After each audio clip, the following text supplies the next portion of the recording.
What's happening there down under? We're still in lockdown at the moment, so yeah, we're kind of just all staying at home and not doing much. How about for you? Yeah, same shit here. Yeah. It's the same, man. We're just waiting to things slowly start getting back on track. I mean, Greece has been on lockdown for over a month, but not many cases here, or not many deaths even, so hopefully things should be up and running pretty soon. Yeah, it's the same here. We've been in lockdown now for about 6 weeks, and we're actually down to the point now where we're only getting one new case a day of somebody being sick, but they're still telling us that they reckon it'll be another month of lockdown. Yeah. Oh, wow, really? One more month? Yeah. Wow. So I think they just want to make sure that it's completely gone before they start letting people out again. Yep. Yeah. Plus, we have to consider the second wave that it might come, so let's see. Yeah, exactly. So how have you been coping with the lockdown? Like, from a creative point of view, have you been using it to write new music, or have you kind of used it as a way to kind of escape for a while? A little bit, I wrote some stuff, but I'm not writing religiously every day. Lately I've been caught up with a lot of press the last 2 weeks, or 3 weeks probably. A lot of press, like probably 3 or 4 days a week. Spent a lot of hours on the phone, and then all these live stream things started coming up. People asking me to do all these live streams, and it's okay, but I mean, I can't see myself spending my life doing live streams.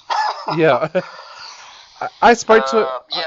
I spoke to a musician yesterday who was saying that he finds live streams really, really difficult because you don't have that interaction with the audience. Is that something that you've found with them? Yeah, it's hard. I mean, you have to scroll through comments and people can write whatever, and it's just harder, man. It's not like, you can keep on doing your thing, of course, in your room by yourself and whatever, not give a fuck. But, maybe when you have an audience, it's kind of, but you have an audience watching, but they're not there, they're not, you can't see their reaction for real. So it's kind of tough, but, I don't know. I'm also new to this. I'm not, there's guys that have been doing that for a long time, and they're really comfortable with that, and I can see they do a great job and stuff. And for me, I'm just, I don't know. I did this thing with Elisa from Arch Enemy the other day, and that was fun, but it was cool because it was me and her, so it was like chatting to a friend over the phone, like on Skype, for example. So yeah. But when you're alone, it's different, How are you finding it with an album coming out during this time? Because I know a lot of some bands have taken the chance and decided to bring their album out while we're in lockdown, and others have decided to push their album back. What was that discussion like for you about what to do with an album coming out during lockdown?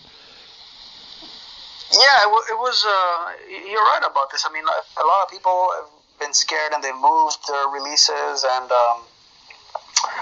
others, I mean, they just went on with it, and we're in such a case. I did ask AFM Records about this, and they thought we should continue. I mean, my opinion was to maybe wait a little bit with this, but they were like, no, let's continue.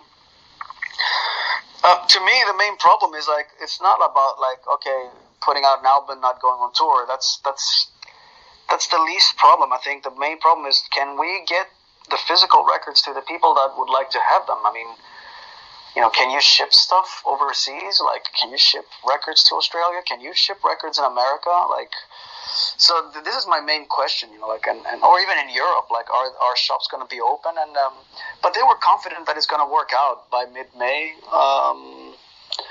So I just play ball with them, I just was like, okay, play along, The interesting thing here in Australia is that one of the biggest sellers of music here in Australia, their company has been called an essential service. So they're still open, and so we're still able here in Australia to go and buy CDs, vinyl, whatever we want from one of these stores. Oh, that's so cool. Well, mate, I've got us bringing it back to the album. Tell us a little bit about what kind of things were inspiring you when you sat down to work on this album. I mean, when I started writing, it was just business as usual for me. I was just writing stuff that I liked, and I have this folder in my hard disk where I just stockpile riffs, and I just go in there and like pick up stuff that is maybe a few years old or a few months old, and I just rework it, and that's how usually I write the last few years. And yeah, man, I started working on this material, and I thought there was some pretty cool stuff on there. I knew it was a little bit different from the last album. There was like this hard rock stuff, and then there was like all this classic metal and the usual power metal stuff here and there. But then there was like all these other elements to it. So it started. It was. I was a little bit skeptical because I knew that with material that is diverse, we would need to have really good vocals that would kind of like tie it all together and bring it together, to have a cohesive album. Yeah. And of course, that was one of the big changes for the band as well, bringing in a new vocalist. Tell us a little bit about what that's been like, bringing in new members, and why you went with the members that you've gone with. Well, it was stressful.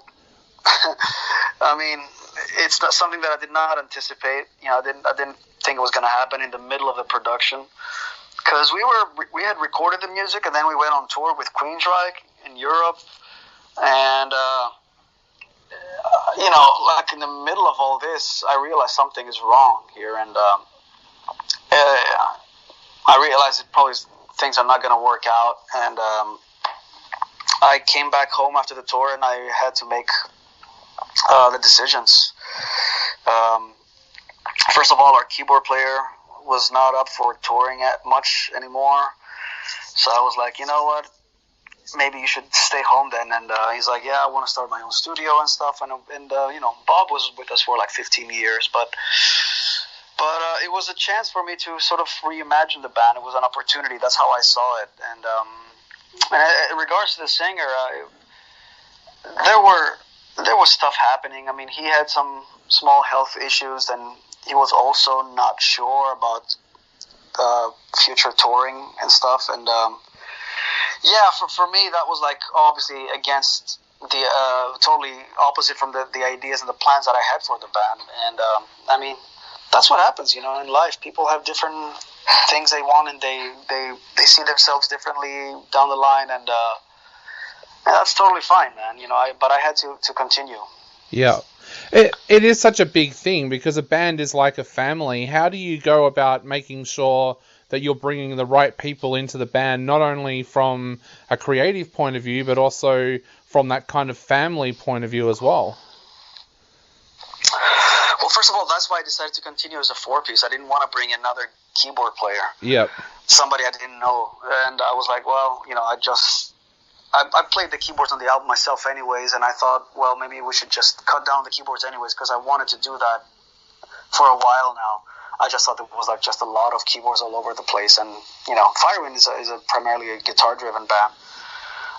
So I thought, well, I don't need to get another keyboard player. We'll just use keyboards on track, on stage. Singer-wise, I mean, it's always a gamble. You don't know somebody unless he's a really good friend. I mean, the reason why we brought in Henning actually 4 years ago was because he was a friend and a touring member way back, I think 2007, yeah. And we thought it was going to work out, but it didn't. Sometimes even like if you know somebody, things can change along the way. I mean, Herbie, the new singer Herbie, I didn't know him before, so he's a new guy basically. He's a new guy, and we're kind of like finding out about each other as we go along. So the first thing was to kind of like see if there's a work chemistry between us, and also if you could have committed to the plans and the touring commitments and all those things, and basically you go from there. And I think you won't really know somebody for real unless you go on a tour bus, or you start doing, you fly around the world with him for 18 months, and then you're like, then you know what kind of a person they're really like. Yeah. So it's always tricky, I have to say. It's always tricky. Yeah. For people that haven't heard Herbie's work, what can they expect to hear from him? Like, what kind of musician is he, and what can they expect to hear from his vocals?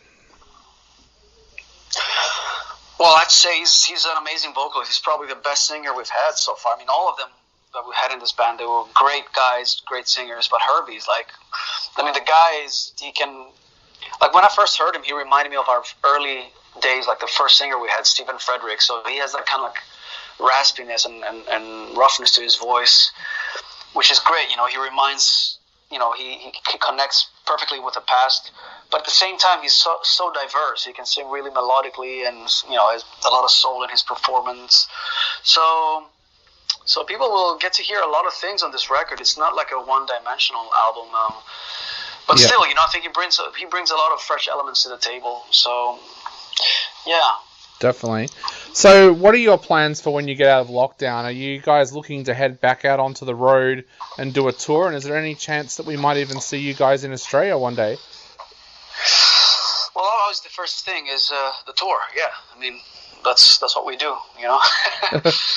So yeah, I mean it's kind of funny you mentioned it. And today, I don't know if this is some sort of a sign. I hope it's a good sign. I have a lot of interviews with Australia for the first time in I don't know when, and we've been talking with a promoter in Australia about a tour next year. So I'm really crossing fingers that it's going to come through and it's going to happen. Awesome. Well, there'll be a lot of us queuing up to see that show if you do come to Australia next year. And, of course, that'll almost be the 20th anniversary for you guys, too. Are you guys looking that far in advance now to the 20th anniversary? No, not really. I haven't thought about it.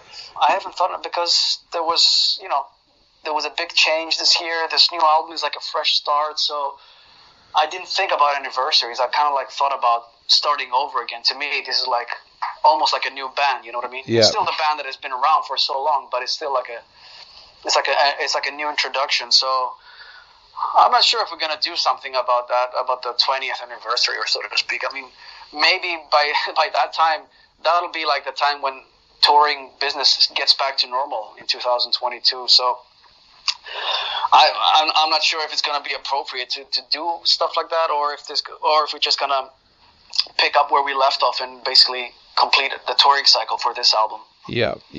Well, Gus, I know we are almost out of time, but I'd love to ask before I go, is there anything you would like to say to your Australian fans out there before they go out and grab a copy of this brand new album?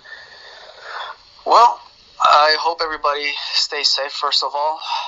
I miss all our fans in Australia. I had the time of my life when we were there in 2013, I believe. And Australia is a beautiful country, and I remember leaving that place and being like, fuck, I want to come back. So I really hope it happens finally next year. Hopefully the world is going to be a safe place by that time.